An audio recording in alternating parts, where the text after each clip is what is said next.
Hey guys, welcome back to DETALKS. Today I've got Mr. Yvan Lacroix of Optimum Polymer Technologies. Pleased to be here, Levi. Welcome back to Boise and the city of trees. Yeah. We were joking that Granby, Quebec and Boise are both in the north. We're only about 1.5 degrees apart from each other based on the longitude. With that, we kind of both have the same climate. Right. And that kind of rolls into our next topic. We're going to be talking about mobile versus a fixed location shop for detailing. And with that, the challenges, the costs, the weather, the sunscreen, all that stuff that most people either they know about or they don't think about, and they probably should know about them. Exactly. So you have a couple trucks. Yeah, I have mobile and I have fixed base locations. One of the things that I get asked about a lot, and we see a lot online, is the fixed costs. People are afraid to start a shop because of all the overhead. Right. Well, mobile detailers have as much overhead and sometimes more than a fixed base location. It's just with a fixed base location, we know what our overhead is every month. Yeah. We know how much we're paying in rent or mortgage. We know what we're paying in utilities. We know what we're paying in advertising. We know what we're paying in insurance. So we're good to go. With a mobile business, they know what they're paying for the truck. They know what they're paying for insurance. They know what they're paying for advertising. They don't know how much they're paying for gas. Right. And that's one of their overheads that's a little different than a shop. Yeah. But from there, they have a lot of overhead that you can't put a dollar figure on. Right. Like setup, takedown, traffic. We walk into our shop at 8 o'clock in the morning, and at 8:01 we can be working. Yeah. They sit in their van at 8 o'clock in the morning, and they have to drive to a customer's house. That's now if the truck's loaded. If the truck's loaded, yeah. Assuming the truck is loaded, they have to drive to the customer's house. When they get to the customer's house, is the customer there? Yeah. Is the customer awake? Did the customer leave the car? Do they have access to water or power? Right. Do the breakers keep tripping every 15 minutes because the customer is running something inside the house that happens to be on the same circuit as the carpet extractor or something? Yeah. So there's a lot of little inconveniences that become overhead for a mobile detailer, not because it costs them money, because it's robbing income potential from the mobile detailer. Weather. Yeah. That's a big one.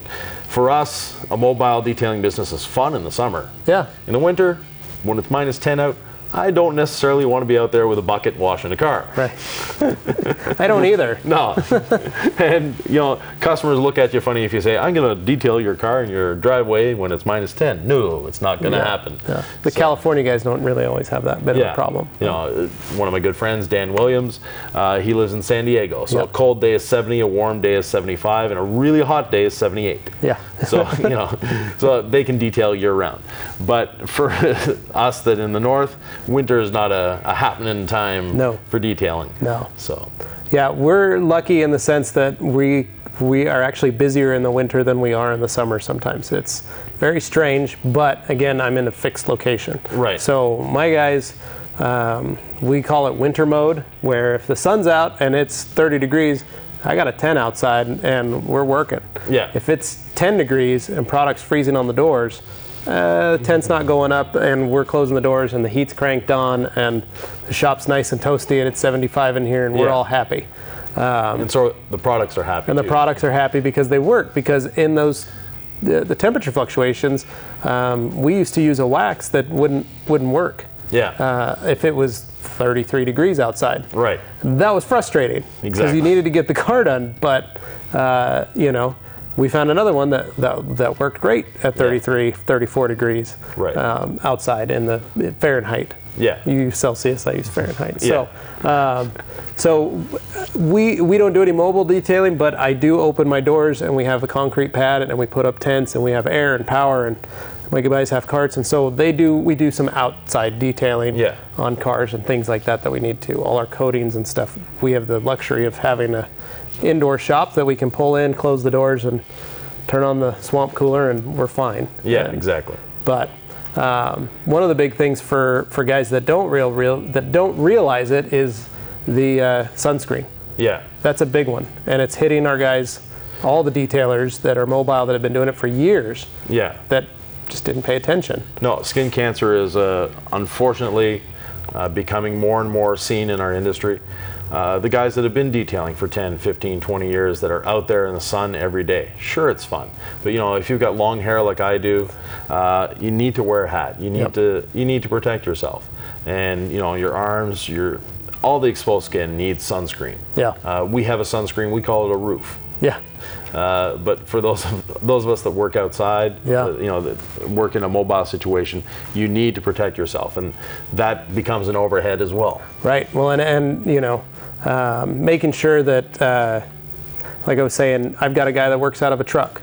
Yeah. He's a buddy of mine. He just started his mobile company, and he's working out of a pickup truck. Yeah. But he has to set up his truck every time to do that. Well, he had a he had a SUV before. Right. And he'd have to take his kids to school, come back, load his SUV, and then go do his detailing. Exactly. But, now that he does have a truck, he was able to like keep it all contained. But at the same time, that's an expense. Yes. Loading and unloading. The guys don't have a $40,000 fully loaded van with all the best equipment, and it's all perfectly organized. There are a lot of guys that are, so to speak, in the trenches, grinding it out and getting having to do that grunt work that, you know, they need to watch out for. Yeah. And whether you're mobile or shop-based, a couple things you do need. Insurance. Yes. You need to make sure you're properly insured. An accident can happen. You can whip a pressure washer hose and ding a car. You can scratch it. You can do all kinds of stuff. And, you know, people say, oh, be super careful. Sure, you'll be careful. But you never know when you'll happen to knock it into neutral or anything can happen. So having that insurance is very important. You can ruin yourself, you can ruin your family, you can lose your house over detailing a car because you didn't want to pay $30 a month in insurance. Yeah, or just make sure you have it so that, say you're working at someone's house, you don't damage anything at their house. Right. You don't know. Like, you may be really careful, but who's not to say their kid comes out and turns something on and blows the circuit or something on, or you know, you just don't know. Right. Even if they're messing with your stuff. Yeah. Personal protection equipment. That's something, whether you're mobile or shop-based, always have. Know your chemicals, the MSDS sheets, know what you're working with, and make sure you have the proper personal protection equipment no matter where you're working. And a binder just fits in a truck. Yeah. I mean, the mobile guys, there's no excuse not to have that stuff on hand. Exactly. Ready to go. One of the things that I jokingly dream of is to have that truck and spend a Friday, Saturday, and go out and just wash cars and have some fun. Yeah. But I know that's not the beauty of that, so to speak, in reality. But that's because I've always had a shop. I've always worked in a shop. That's the detailer I am. I've always been in a shop. Yeah. So I do know of mobile detailers that pine for the shop and the floor and the lights and all the stuff. Yeah. So the grass is always greener on the other side. Yeah, exactly. So whether you're mobile, whether you have a shop, it's always a good thing to check out, make sure your costs, and have a standard operating procedure on your vehicles when you're working on them, just so that you can save time and try and lower those unexpected costs that you might have. And one thing that helps to get rid of unexpected costs, other than the standing operating procedures, have a business plan. Know where you're going. Know how you're going to get there and why you're going to get there. And whether you're shop-based or mobile-based, you're running a business. Know that you're running a business and treat it as a business. If you're not making profits, you're not serving your customers properly, because you won't be there to serve them next year. So those are, you know, a very important thing to running a business is to be profitable. And if you're not enjoying yourself, well, get another business. Yeah. Well, that was another one.